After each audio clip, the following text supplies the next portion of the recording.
The Life of the Naturalist Adolphus L. Heermann. So this is another JDW Talks. My targeted audience are historians, genealogists, birders, California naturalists, and he contributed to ornithology, mammalogy, ichthyology, botany, herpetology. Did a lot of things. If you want to know a little bit about me, I do have a link to a small website. This was recorded in late May of 2020. I thought I would start a little bit about, what drives people like Adolphus to collect species to be named. That area of biology is called nomenclature. It goes back to 1758 when Carl Linnaeus basically codified the way we name species. And there's certainly something in the human psyche that wants to put names on things. The oldest profession of humans, as you can see here, is naming things. So the first task that Adam was given was to give names to all cattle and to the fowl of the air and to every beast of the field. In my own professional life, I've never named a species, but I have been involved with collecting and describing species history name. So here I am in 1966 on an expedition to the Northwest Territories.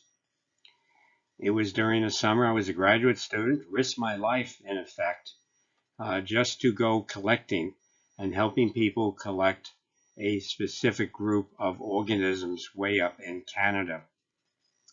It's a species of mite, and for that I was rewarded by having the species named after myself.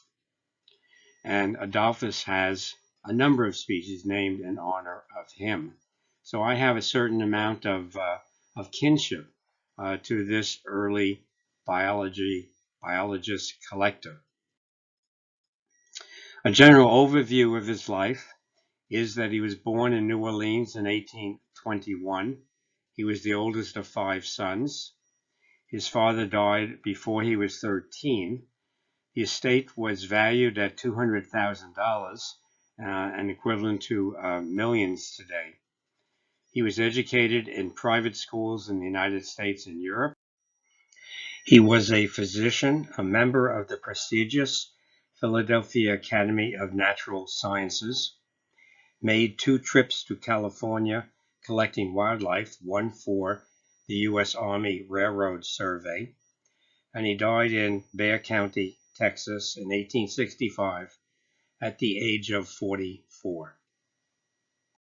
And I've actually come up with this timeline of his life, and that's what we're going to be looking at during this talk.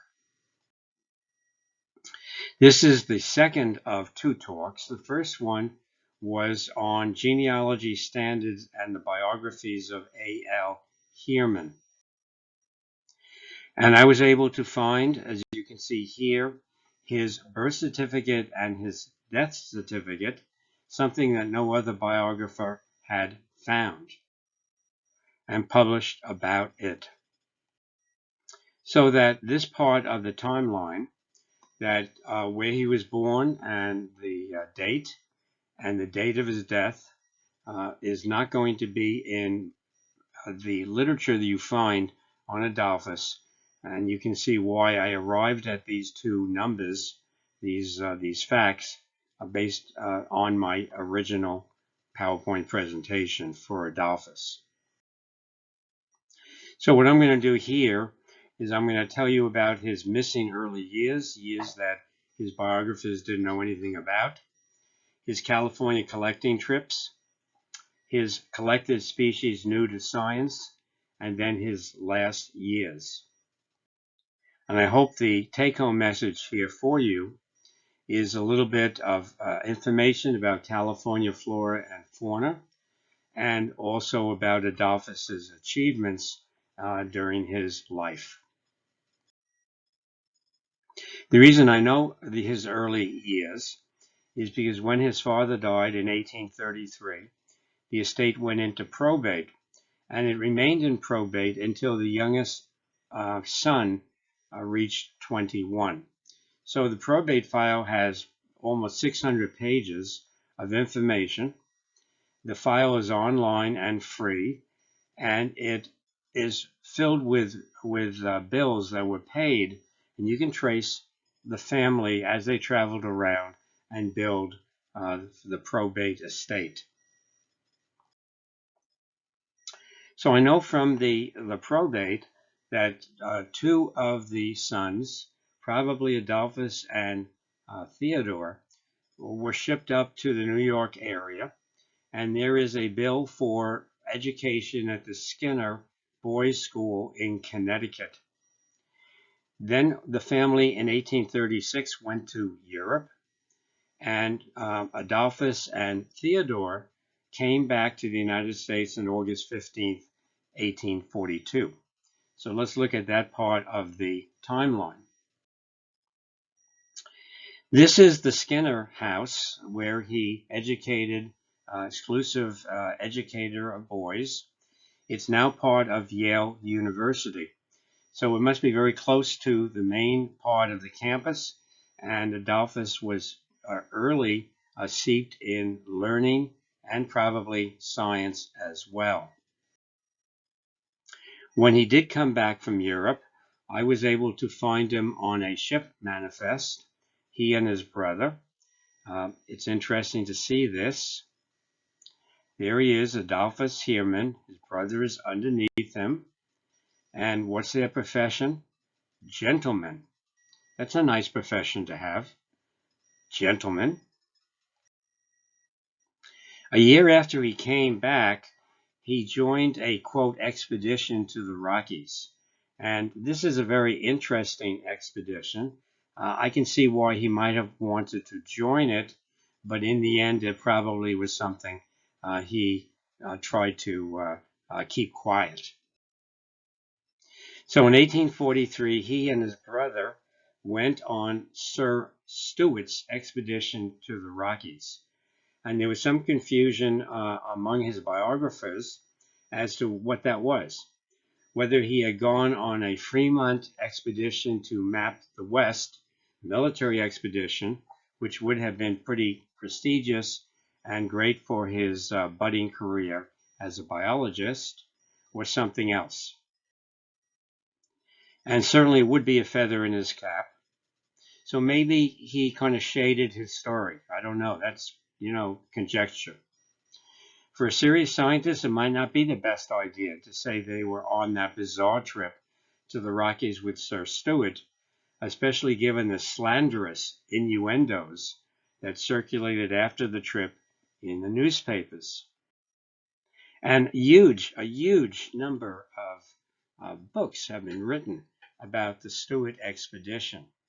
American Heritage has an article, and it best sums up what this expedition was, which was the first dude ranch trip to the untamed West. I mean, this is 1843. This is still a very dangerous area. To give you an idea about this trip, this expedition, here is an eyewitness in one of the books, and the person by the name of Strubberg says, peering over a small rise in the middle of a prairie nowhere, Strubberg sees in the distance what at first seems like a mirage. Dozens of tents are pitched in the cradles of the hills, brightly colored flags atop the center poles napping in the breeze. Milling about are 50 or so men and roughly 100 horses and mules. As he moves closer, suddenly aware of his shabby clothes stained with grease and blood, he makes out what appears to be a traveling circus or a costume ball. Does this sound like a scientific expedition? There on the banks of the stream are natives in breechcloth and gentlemen in smoking jackets, 1843. Others are dressed in medieval fashions. A handful, and this may be Adolphus he's referring to, among others, A handful are apparently fans of James Fenimore Cooper's leather stocking tales, dressed as they are in leather from head to toe, with long hunting knives on their belts, unwielding rifles at their sides. There are even men in slippers, manicured fingers wrapped around Cuban cigars. We find out from these books that from Baltimore came two young men named Heermann, one of whom was an ornithologist. So right at this point, he comes back from Europe, and he has some credentials. And he's named Dolly. And so Dolly the Great was a famous fellow, the ornithologist of the party, considered to be somewhat flighty, a little pun, in his notions, and emphatically pronounced by Colonel Crockett to be a, quote, bird.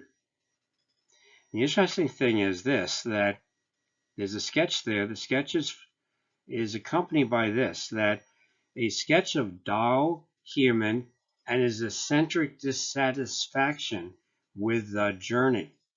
Sounds like he was very unhappy about this choice of his, and I'll show you why he made it.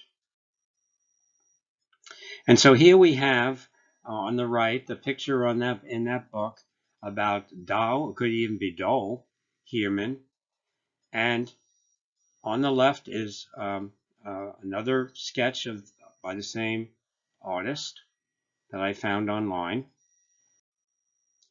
You see, the thing is that on the left is what Stone, who published the first biography of Adolphus in 1907, was able to find. That was the only photograph he found.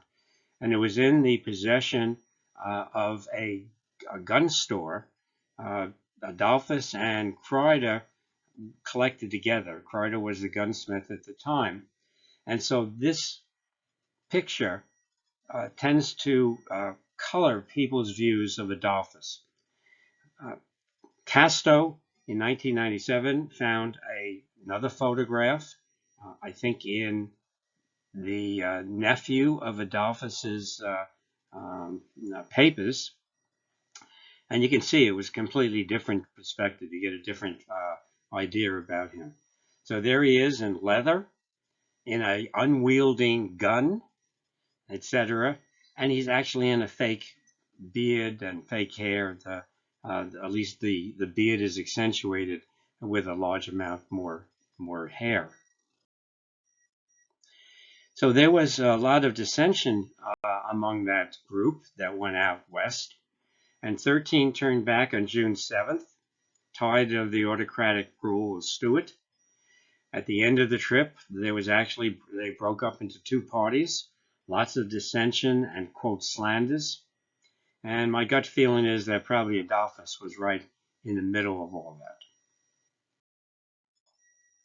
The reason I think he went was because Stewart had tried to bring along with him a number of scientists, and one of them was John James Audubon.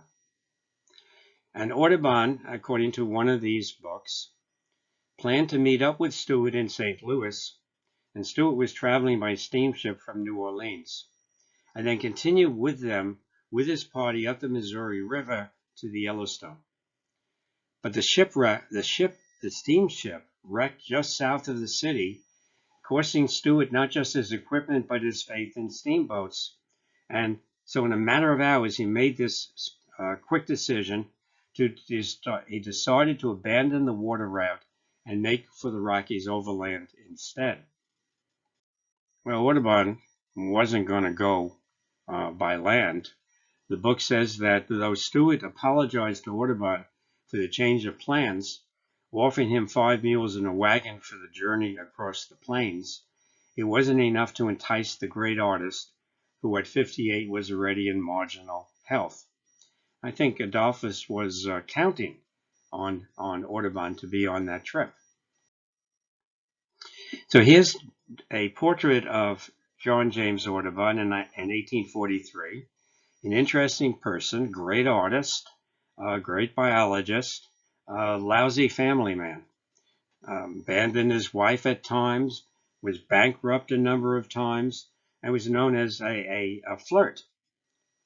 And it's interesting that Adolphus comes and meets him in just before the trip, and Audubon writes on his diary, his notes, that young Heermann, I'm assuming this is Adolphus, to whose mother I gave formally drawing lessons for about 6 months, brought me several letters of introduction, thinking I was going to join Sir William's expedition. He is sadly disappointed at my not going that way. I don't know what sadly disappointed means. I mean, I think darn angry in terms of that. Turns out that Audubon's recollection of the events isn't quite what apparently happened. So there is Louis Heermann, a well-decorated surgeon in the U.S. Navy, and his wife, Eliza Potts. And they're recently married. She's pregnant with Adolphus, and Louis is looking for ways to entertain her. And Audubon, as often happened to him, was down on his luck, on his fortune, and gave private drawing lessons in New Orleans. So Louis hires him to give drawing lessons to Elijah. And this is what happens. It's recorded in a book by Danny Heitman, who looked at Audubon's papers.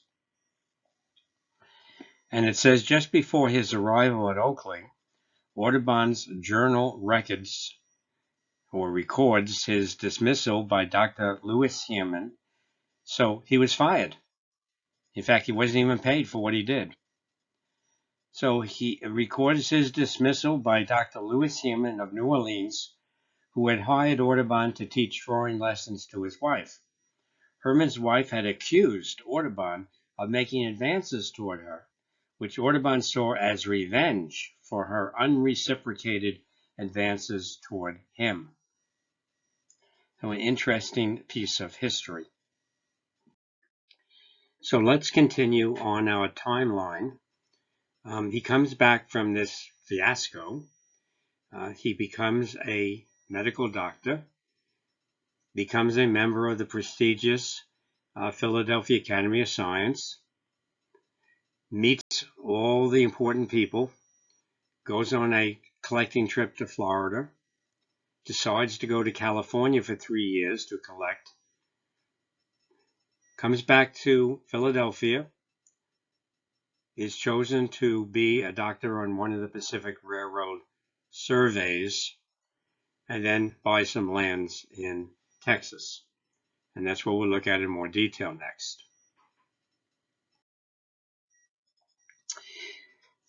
My research showed that he attended the University of Pennsylvania Medical School for a year, but then eventually got his degree at the University of Maryland. It didn't take 4 years to get a medical degree in those days. And in 1845, he was sponsored by John Casson, a very famous ornithologist, who was the curator at Philadelphia Academy at that time, and became a full member of the Philadelphia Academy. At Philadelphia Academy, he meets all the prominent ornithologists in the United States, goes on a collecting trip to Florida and the islands with John Crider, and then hearing wonderful things about California, decides with his brother to go to California to collect specimens during the gold rush, not to collect gold. And there's John Crider. He's based in Sacramento. There's a number of collection spots. He buys some of his specimens from the local markets, which often would sell birds that people would collect. And he returns to Philadelphia with a massive collection of bird skins, nests, and eggs, and other natural history objects. Not so easy to get it there. So keep in mind that he was in California from about 1849 to 1854. That's not consecutively, though. And he had to know different collecting and preserving techniques. In order to preserve skins of birds and mammals, you had to use arsenic, and I'm going to come back to that at the end. Obviously, plants and fossils. Fossils, you don't need much. Plants, you have plant presses. You need to have alcohol for some other specimens. And the specimens were either sent to the Smithsonian for the railroad survey or, as I mentioned, went to the Philadelphia Academy to be named and curated. Remember, at this period of time, there was no railroad from the central part of the United States out to California. Everything had to be done by ship or overland by wagon. Some of the observations that Adolphus left are really important. For instance, the Farallon Islands are a small group of islands off of San Francisco. I think technically they're actually part of the city of San Francisco. 7 islands, 27 miles off of that city. In 1849, the gold rush increased dramatically the population of the area around San Francisco and in that area of California. And the demand of the miners for fresh eggs was very high. There weren't many chickens going in this area. And so in order to provide eggs, that there were a number of companies that went out to the Farallons and got the eggs of some of the seabirds that were there. Adolphus visited the island and describes this egg predation. It really took a toll on the wildlife there. The Farallon Islands are now a protected natural preserve. When he came back, he published an article about the birds of California, and he even indicated that I have also made a large collection of aquatic birds, but not having yet received them, so they're still on the sailing ship on that. But he brought back a lot of stuff for the other biologists at the Philadelphia Academy. Then what happened was that the U.S. government wanted to figure out how to put a railroad through to the Pacific Ocean. They had about 5 routes. The Army topographical engineers were responsible for the surveys, and Adolphus was under the Williamson and then later Park part of the survey. Each party had a naturalist and a physician, and also, I think, an artist, as you will see. And it was selected in consultation with the Smithsonian Institute. Baird was very clever. What he did was he recommended physicians that were also naturalists so that they would collect specimens that ended up in the Smithsonian. And this was a major input into that, which was a very new institution at the time. Adolphus was a civil employee. He was never really considered a military person, and he would let go at the end of the survey in 1854. And so what the survey did overland, using, horseback, etc., is they started in San Francisco and plotted a number of possible routes of the railroad. A lot of these routes are where our current freeways are today. So the early engineering work and the surveying work was done by Adolphus. You can see he went that little section going way to the east, goes all the way out to Baker and some of the other areas. In fact, there is a sanctuary at Cal State Fullerton at a place called Zizix that I think Adolphus reached because he named or he collected some species of fish in that area.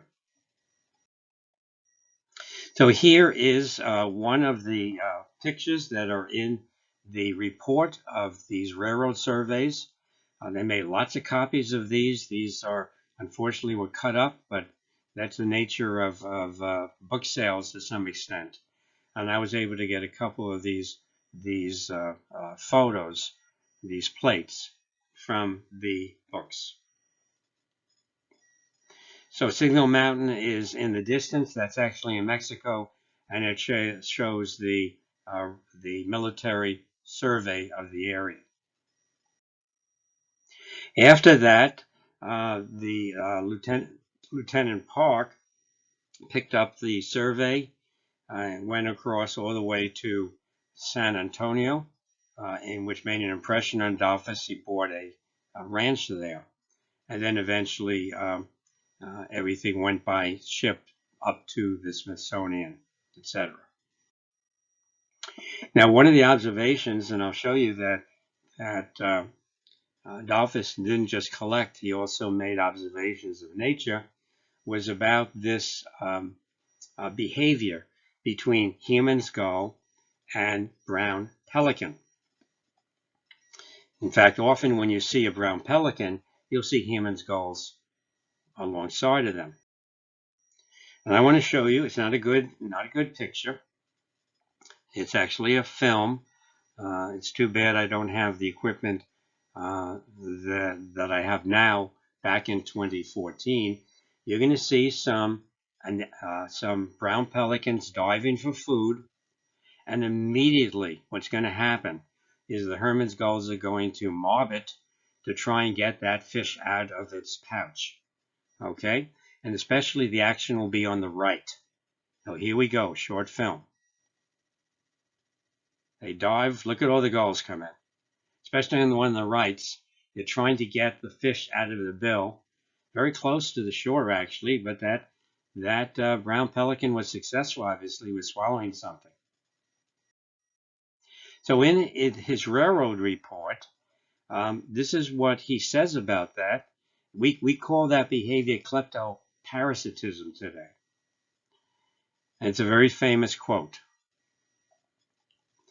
He says, "I have never seen the pelican offer the least resistance or show any anger or impatience at the intrusion or impudence of his little neighbor, who, like a tax gatherer, follows him through life in evil inevitable." You don't see that sort of writing in scientific papers today. A number of specimens that he collected were named full species, and some of them were named in honor of Adolphus. Those are called eponyms, and there are 10 taxa with Heermanni in the scientific name, and I discussed those in the first paper. And he collected the voucher specimens for 9 of them. Now, one of the ones that I'm using for this talk, and I think probably the other one, is Heermann's gull. This is a picture I took of Heermann's gull. It's an adult, and John Casson named it at the Academy of Natural Sciences of Philadelphia. And he says, "I have dedicated this handsome species to my friend Dr. Heermann as a token of acknowledgement due to his accomplishment as a naturalist and his great perseverance and success as a scientific traveler." A number of his specimens were named species, and then turned out that someone had named them before. That's what's called the law of priority. The first person who names the species successfully, following all the rules, gets the name, even if someone came a year later and said, "Well, I think it's this species," etc. And it's really too bad, because one of those synonyms is a fish species that the law of priority was just a couple of months that the other person got the name. And it's too bad, because you'll see that Adolphus captured a lot of fish species. Ichthyologists should have named a species in his honor, given the number of species that he got. So let's continue and look at additional specimens, not the ones I just talked about, that turned out to be either good species or subspecies. They don't have his name on them, but if you looked at the species account, you would see he provided the voucher specimen for them. So here are a bunch of birds. Here there were 5 fossil species of mollusks. Look at all those fish species that he was the first one to provide a specimen to scientists who then named them. Quite an accomplishment. They all had to be put in alcohol and transported all the way back to either the Smithsonian or to the Academy. I think most of these were done during the railroad survey.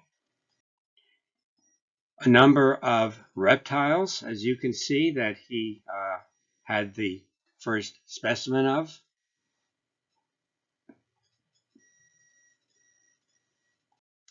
And a large number of plant species as well that he provided what's called the type specimen.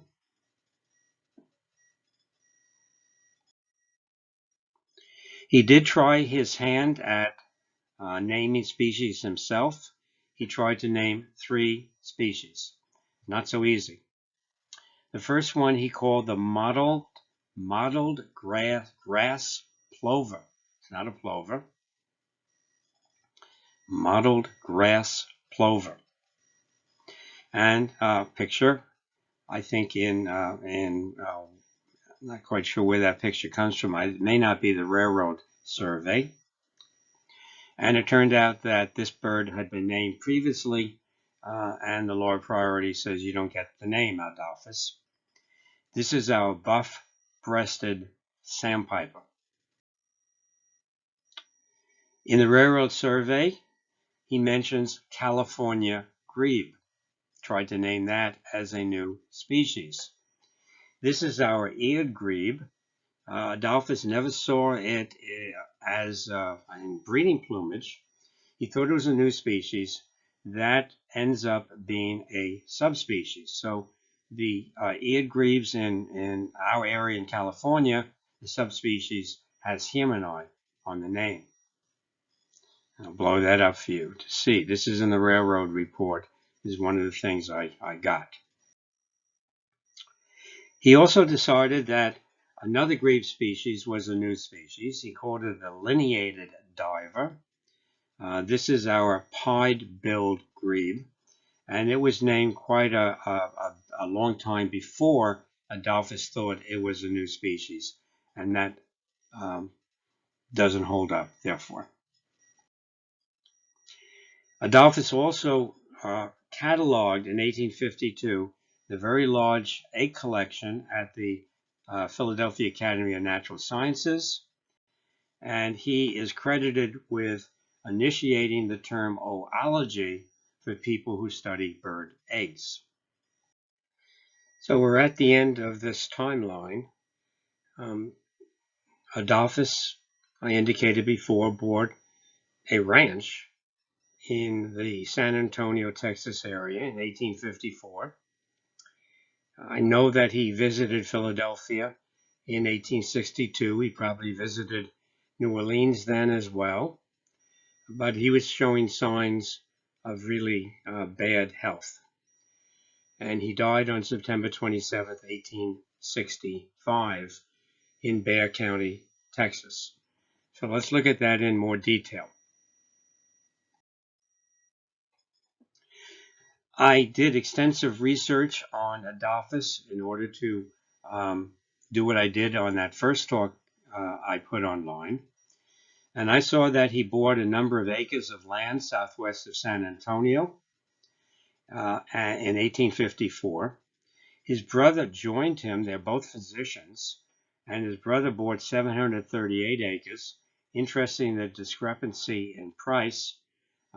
It may be that the acreage that Theodore bought included some lots in San Antonio. And by 1862, their combined ranch was close to 3,000 acres. When Adolphus died, Theodore inherited his share of the ranch. But there was problems. In the 1860s, there's mention of Adolphus not walking well, walking like a drunken man. Apparently couldn't figure out the sensory messages coming from his feet, that they were on solid ground. He couldn't walk in a straight line, but he still went out and collected birds.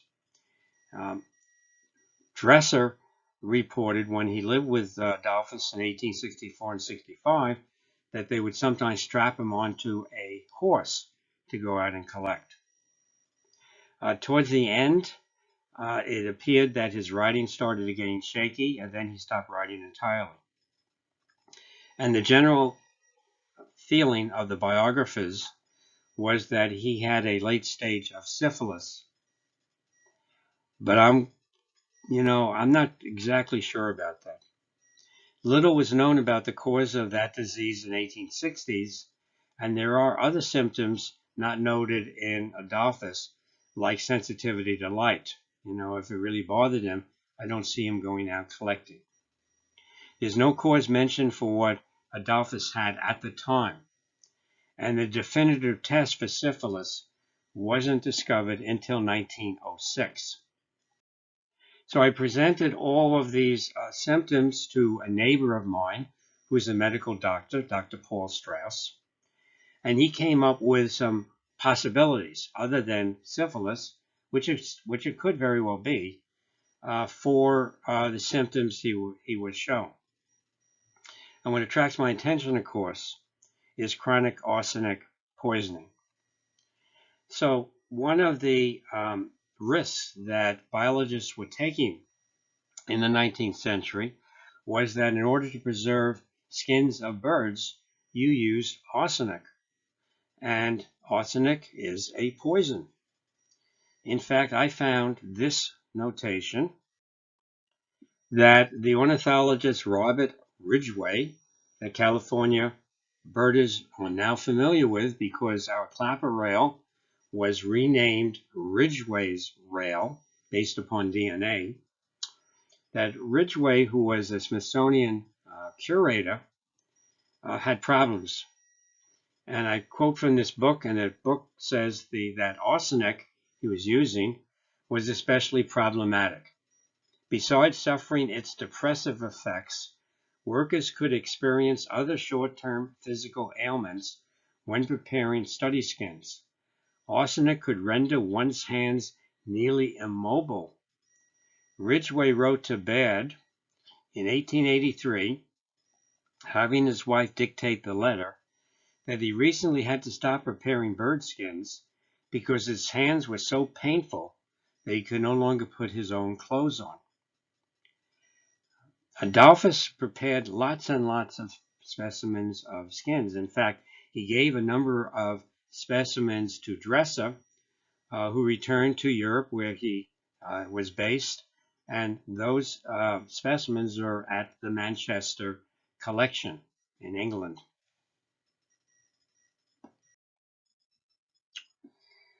So we're at the end of this two-part story. I hope you got a lot out of the life of the naturalist Adolphus Heermann and understand about his accomplishments. This is one of my JDW talks on YouTube. The other talks are going to be about census work and Ellis Island, maybe some more natural history work as well. And I intend to have maybe 12 to 14 of these talks online at YouTube. Thank you for paying attention. And if you like this, spread the word. Thank you.